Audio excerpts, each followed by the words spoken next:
Class 11th subject physics के chapter laws of motion में जो टॉपिक अब हम पढ़ने वाले हैं उसका नाम है Newton's third law of motion, जिसे कि हम एक्शन रिएक्शन लॉ भी बोलते हैं।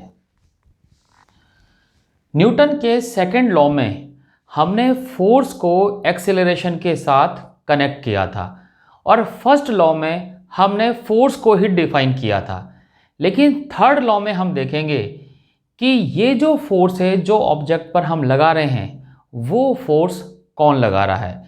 अब तक हमने जितने भी सिचुएशंस देखे या जितने भी क्वेश्चंस किए उन सब में हमने डायरेक्ट मोशन स्टार्ट किया या हमने माना कि ऑब्जेक्ट पर एक फोर्स लग रहा है, लेकिन हमने कहीं पर भी ये बात नहीं कही कि ये फोर्स कौन लगा रहा है। तो थर्ड लॉ में हम उसी फोर्स की बात करेंगे कि ये फोर्स कौन लगा रहा है। इसके लिए पहले हम दो ऑब्जेक्ट मान लेते हैं।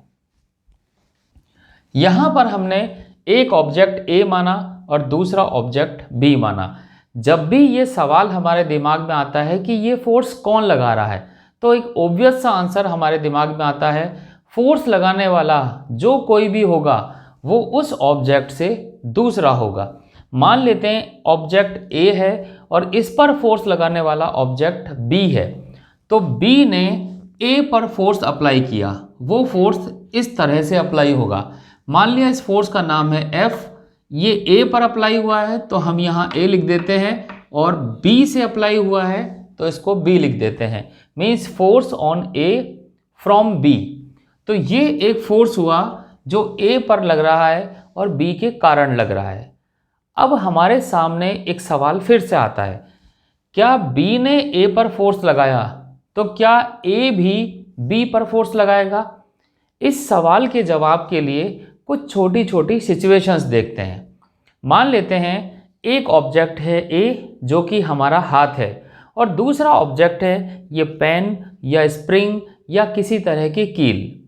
हमने अपने हाथ को इस स्प्रिंग पर रखा और रखने के बाद इसे हमने दबाया। जोर से फोर्स लगाने के बाद हम देखते हैं हमारे हाथ पर जो स्किन है वो थोड़ी दब जाती है, और स्किन को दबने का मतलब है जैसे किसी ने स्किन पर फोर्स लगाया। तो हम देख सकते हैं अगर ये हाथ है और ये स्प्रिंग है, तो जब हमने हाथ से स्प्रिंग पर फोर्स लगाया तो उससे ये भी पता चलता है कि स्प्रिंग ने भी हाथ पर फोर्स लगाया होगा। ये तो एग्जाम्पल हुआ ऐसे ऑब्जेक्ट का जो आपस में कांटेक्ट में रहते हैं, लेकिन जो कांटेक्ट में नहीं रहते थोड़ा सा उनकी बात कर लेते हैं। आपने देखा होगा मैग्नेट। मैग्नेट में दो पोल होते हैं, एक नॉर्थ और एक साउथ। इस छोटे से एक्सपेरिमेंट में अगर एक मैग्नेट को आयरन पीस के पास ले आया जाता है तो हम देखते हैं ये मैग्नेट इस आयरन पीस को अपनी तरफ अट्रैक्ट करता है। तो मीन्स इस तरह से इस पर एक फोर्स लगता है। क्या यहाँ पर ये मैग्नेट जो है क्या ये आयरन की तरफ अट्रैक्ट नहीं हो रहा होगा? अगर इस मैग्नेट को हम छोड़ दें, फ्री छोड़ दें, इसको हम ना पकड़ें और हम इस आयरन पीस को पकड़ लें, तो हम ये भी देखते हैं कि मैग्नेट भी आयरन पीस की तरफ अट्रैक्ट हो सकता है। मीन्स यहाँ पर भी दोनों तरफ फोर्स लग रहे हैं। इसी तरह का केस हमने देखा होगा अगर हमारे पास कोई पॉजिटिव चार्ज है और दूसरा भी कोई पॉजिटिव चार्ज है, तो हमने ये पढ़ा है कि ये एक दूसरे को रिपेल करते हैं। रिपेल मीन्स ये पहले वाले चार्ज पर फोर्स लगाता है और दूसरा चार्ज इस पर फोर्स लगाता है। तो इस तरह से हमने देखा कि जब भी कहीं फोर्स लगते हैं वो फोर्स हमेशा पेयर में ही होते हैं। मीन्स जब एक ऑब्जेक्ट ने फोर्स लगाया तो दूसरा ऑब्जेक्ट भी फोर्स लगाता है। तो यहाँ पर इस सिचुएशन में भी हम कह सकते हैं कि जब बी ने ए पर फोर्स लगाया तो ए ने भी बी पर एक फोर्स लगाया होगा। यहाँ पर एक कॉमन एनालिसिस से हम ये कंक्लूजन निकाल सकते हैं, जो कि न्यूटोनियन मैकेनिक्स का भी कंक्लूजन है, कि फोर्स हमेशा पेयर में रहता है, फोर्स कभी भी सिंगल नहीं होता है। और यही कंक्लूजन वास्तव में न्यूटन्स थर्ड लॉ का बेसिस है। हमने लिखा है force never occurs singly in nature, it always occur in pair. Force जब भी जहाँ भी होगा वो हमेशा पेयर की फॉर्म में होगा। एक और बात, इस तरह के एनालिसिस में हम देख सकते हैं, अगर ये पहला फोर्स है तो ये दूसरा फोर्स है, यहाँ पर ये पहला फोर्स है तो ये दूसरा वाला फोर्स है, यहाँ ये पहला फोर्स है तो ये दूसरा फोर्स है। इसी तरह से ग्रेविटेशन फोर्स, मैग्नेटिक फोर्स, जितने भी फोर्स हैं उन सभी में ये नेचर पाया जाता है। मीन्स जब एक फोर्स लगता है तो वहाँ पर उसका एक पेयर भी होता है और वो पेयर पहले वाले के हमेशा अपोजिट होता है, और अगर इसका मैग्नीट्यूड चेक करें तो ये उसके इक्वल भी रहता है। मीन्स फोर्स सिर्फ पेयर में नहीं रहते, वो इक्वल और अपोजिट भी रहते हैं, और यही है न्यूटन्स थर्ड लॉ, जिसको कि एक्शन रिएक्शन लॉ भी बोलते हैं। तो पहले हम इस लॉ को नोट कर लेते हैं। स्टेटमेंट कुछ इस तरह से है, to every action there is always an equal and opposite reaction. यहाँ पर दो वर्ड हैं, एक है एक्शन और दूसरा है रिएक्शन। इन दोनों वर्ड से किसी तरह का कोई कंफ्यूजन नहीं होना चाहिए। बेसिकली एक्शन और रिएक्शन वर्ड फोर्स को ही रिप्रेजेंट करते हैं। जब हम कहते हैं कि ए ऑब्जेक्ट ने बी ऑब्जेक्ट पर फोर्स लगाया, तो ए ने बी पर जो फोर्स लगाया वो एक्शन है और बी ने ए पर जो फोर्स लगाया वो रिएक्शन है। अगर हम ये कहना चाहें कि ए पर बी की वजह से लगने वाला फोर्स अगर एफ ए बी है, तो दूसरा फोर्स जो लगेगा वो बी पर ए की वजह से लगेगा और वो इक्वल होगा और साथ में ऑपोजिट भी होगा। तो ये इसका मैथमेटिकल स्टेटमेंट है। एक्शन और रिएक्शन बेसिकली फोर्स को ही रिप्रेजेंट कर रहे हैं। जब भी इस लॉ को पढ़ते हैं तो हमें बहुत सारी कॉमन चीज़ें दिमाग में आने लगती हैं, जैसे कि आम तौर पर आसपास कहीं जब लड़ाई हो जाती है तो हम ये स्टेटमेंट देते हैं, अजी एक्शन का तो रिएक्शन होगा ही। लेकिन इस स्टेटमेंट से और इस न्यूटन्स थर्ड लॉ में थोड़ा डिफरेंस है। उस डिफरेंस को भी हम ध्यान में रखते हैं कि ये डिफरेंस क्या है। पहली बात, एक्शन और रिएक्शन ये दोनों के दोनों फोर्स को रिप्रेजेंट करते हैं, ना कि इनमें से कोई पहले या बाद में आने वाला है। हम ये सोचते हैं कि अगर एक्शन होगा तो रिएक्शन होगा, इसका मतलब हमारे दिमाग में ये बात कहीं बनती है कि शायद पहले एक फोर्स लगा और उसके बाद दूसरा फोर्स लगा होगा, लेकिन ऐसा बिल्कुल भी नहीं है। एक्शन और रिएक्शन दोनों सेम टाइम में प्रोड्यूस होते हैं और सेम टाइम पर ही अप्लाई होते हैं, इसलिए एक्शन रिएक्शन दोनों फोर्स हैं और दोनों सेम टाइम में ही अप्लाई होते हैं। यहाँ हमने लिखा है action and reaction are forces, जो कि हम बात कर रहे थे, और these are simultaneous force, means ये एक साथ जनरेट होते हैं। There is no cause effect relation. Cause effect relation का मतलब है, आम तौर की लड़ाई में हम कहते हैं कि जब एक ने एक्शन किया तो इसी कारण दूसरे ने रिएक्शन किया, तो ऐसा फील होता है कि पहले एक्शन के कारण दूसरा वाला रिएक्शन है। लेकिन यहाँ पर इन दोनों में से कोई भी ऐसा नहीं है जिसको कि हम पहले या बाद में कहें, इसलिए यहाँ पर कोई भी इफ़ेक्ट जो है वो किसी के कारण नहीं है। ऐसा नहीं कह सकते कि इसके कारण दूसरा रिएक्शन आया है, तो ये साइमल्टेनियस होते हैं। तीसरी और इम्पॉर्टेंट बात, जब भी हम वेक्टर्स के बारे में पढ़ते हैं तो हमें ये मालूम है कि दो इस तरह के अपोजिट वेक्टर का सम 0 होता है, तो हमारे दिमाग में ये बात भी आ सकती है कि एक्शन रिएक्शन में तो टोटल फोर्स 0 ही हो गया, लेकिन ये ऐसा नहीं है।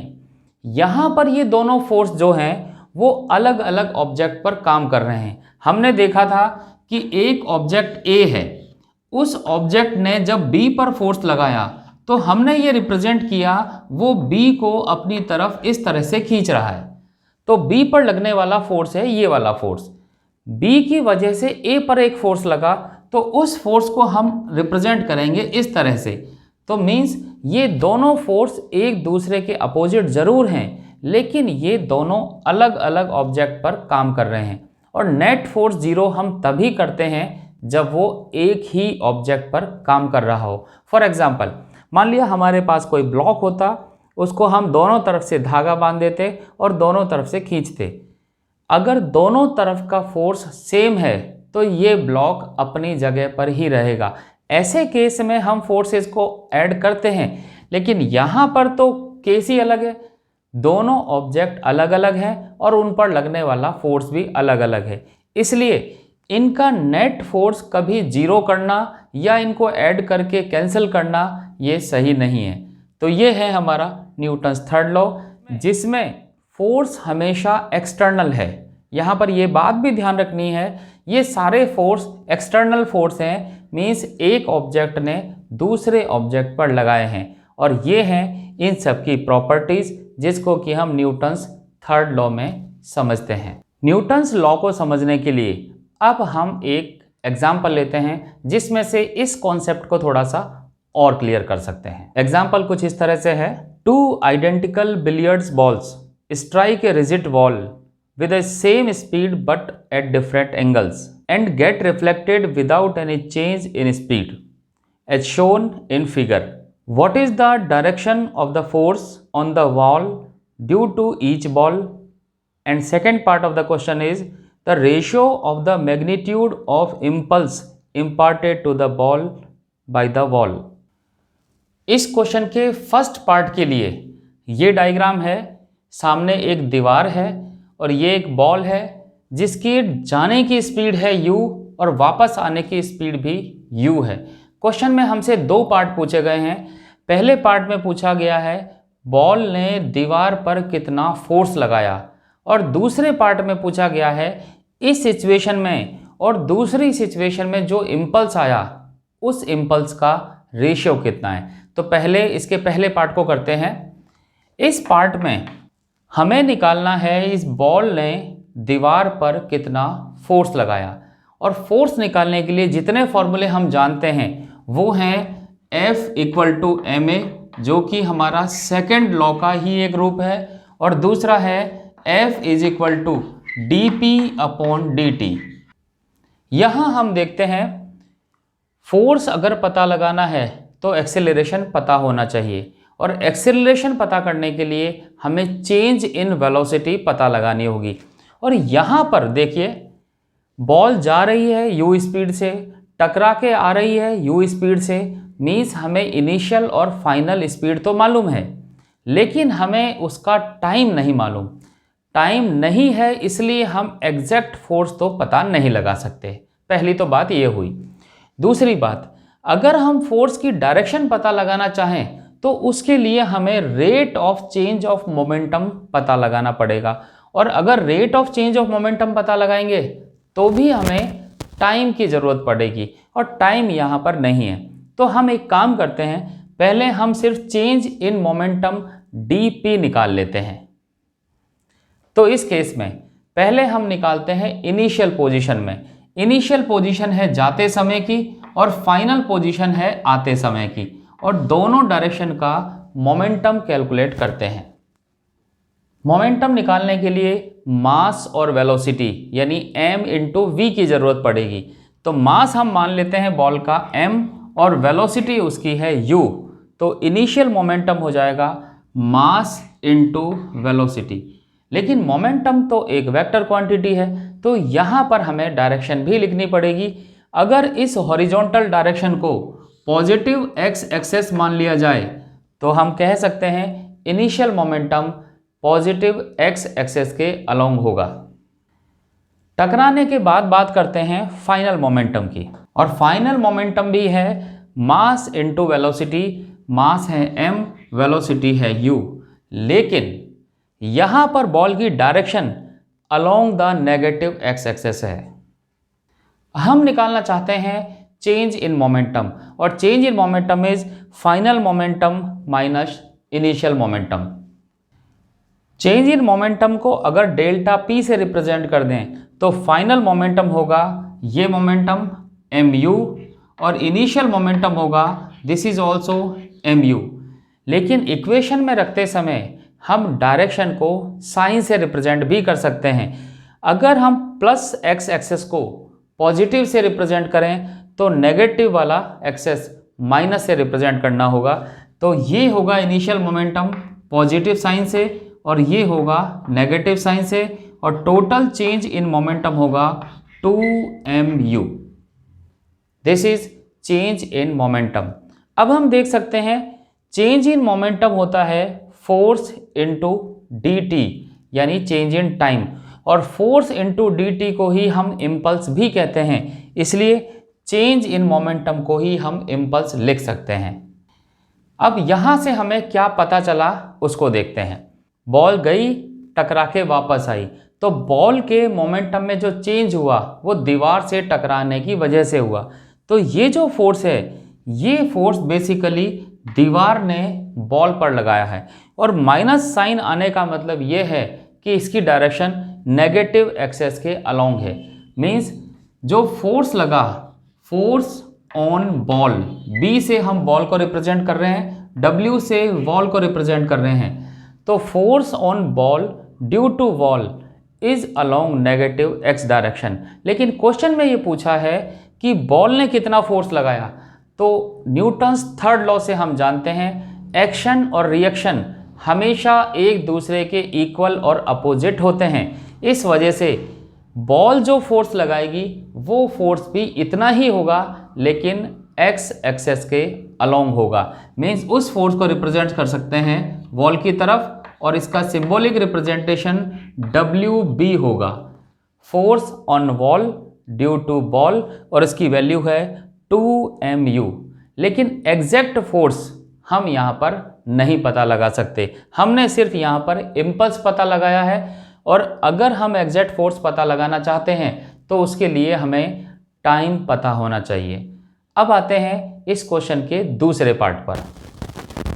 दूसरे पार्ट में ये बॉल नॉर्मल इंसिडेंस में नहीं है, मीन्स इसके आने की डायरेक्शन थोड़ी सी अलग है, और वो डायरेक्शन है नॉर्मल से 30 डिग्री एंगल पर। और क्वेश्चन में ये लिखा हुआ है ये बॉल जिस तरह से आई है उसी तरह से टकराकर वापस चली गई है, और इसकी स्पीड में कोई चेंज नहीं हुआ है। मीन्स इसकी स्पीड पहले u थी और बाद में भी u है।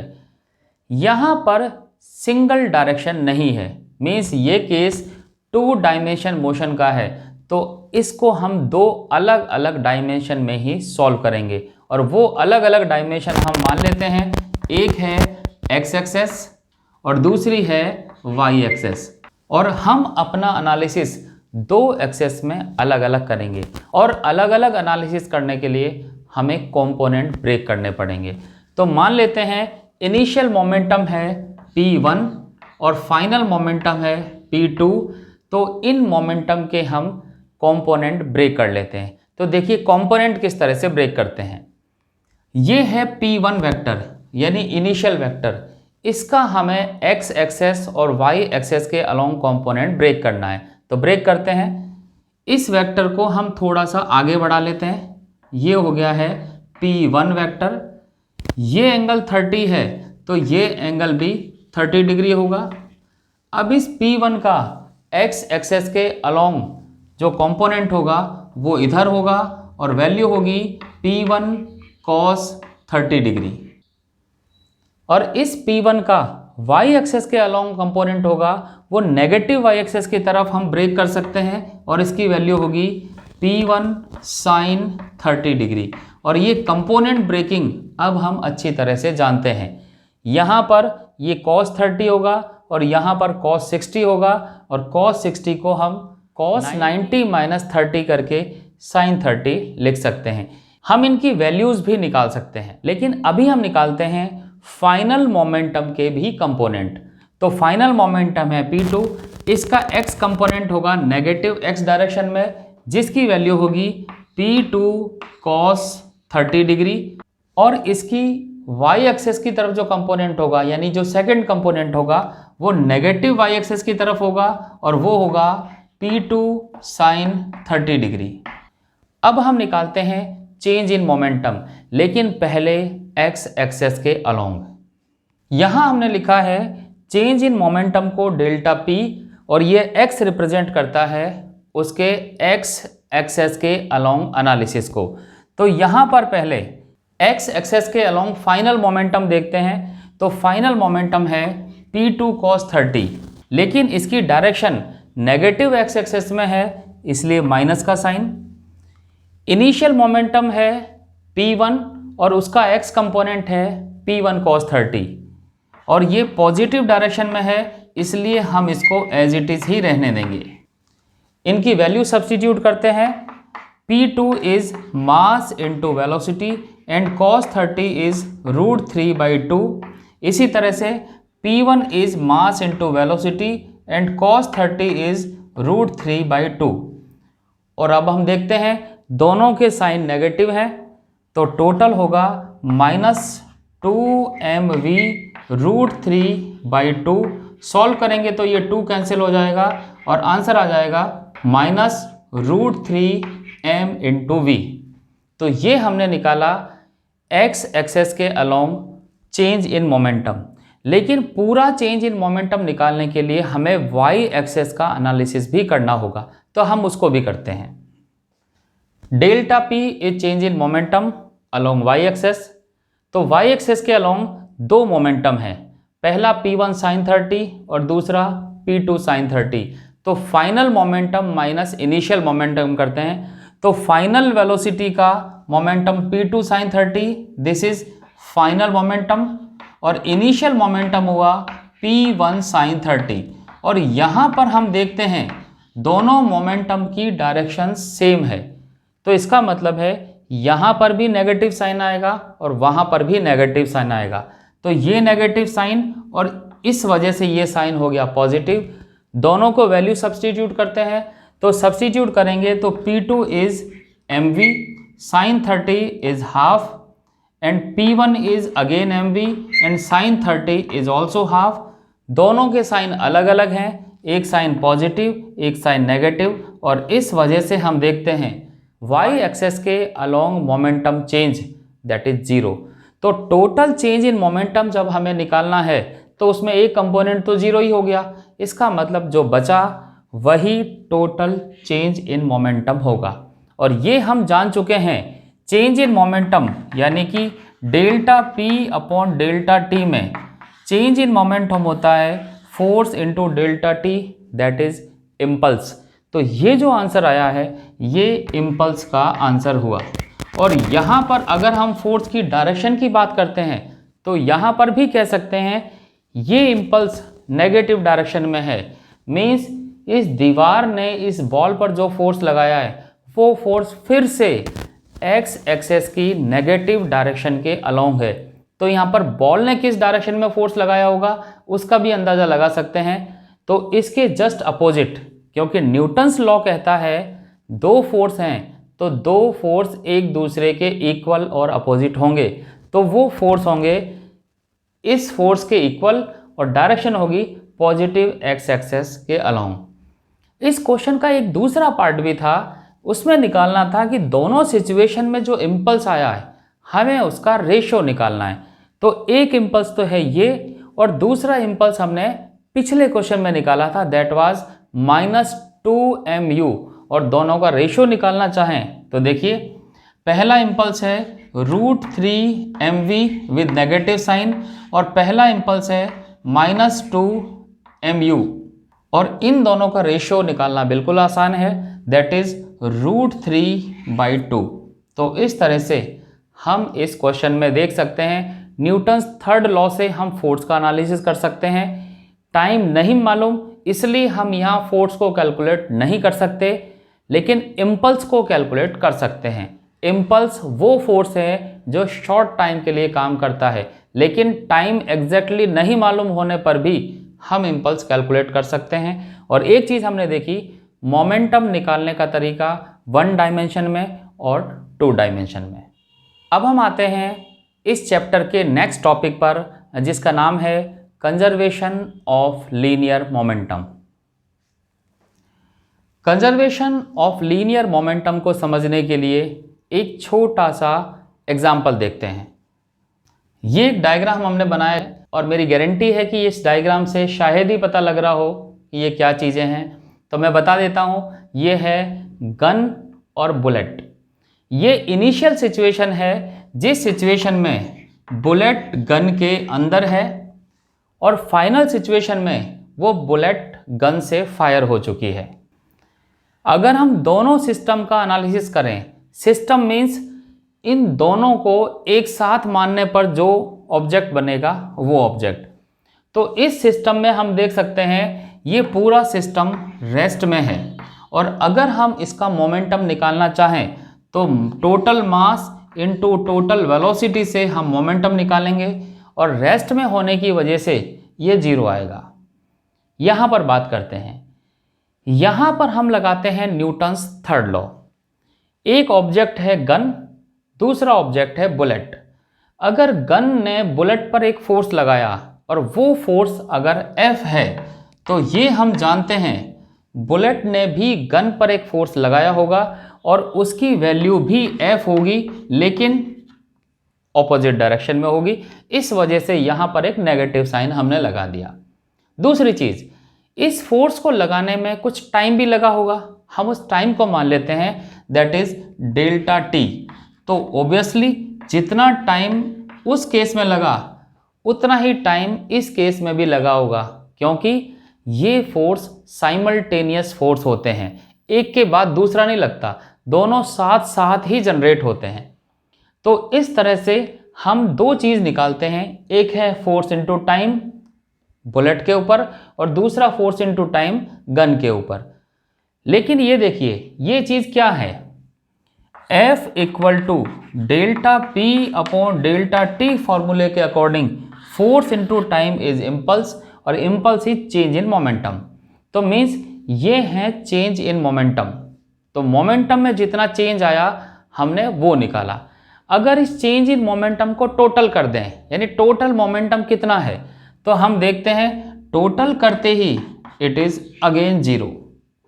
कहने का मतलब ये हुआ इनिशियल मोमेंटम 0 आया और फाइनल मोमेंटम भी 0 ही आ गया। इसका मतलब ये हुआ मोमेंटम में तो चेंज हुआ ही नहीं, और यही है कंजर्वेशन ऑफ लीनियर मोमेंटम।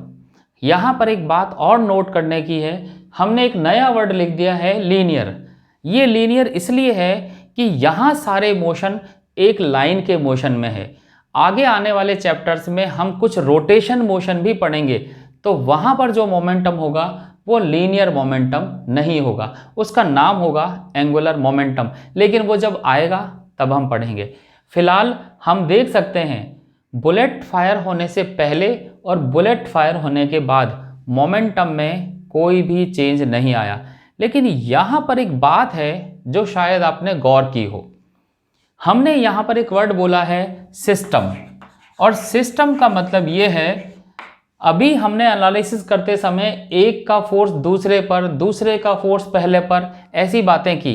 लेकिन सिस्टम का मतलब है ये पूरा का पूरा हमारा वो ऑब्जेक्ट है जिसको हमें एनालिसिस करना है। यहाँ पर भी ये पूरा ऑब्जेक्ट यही माना जाएगा।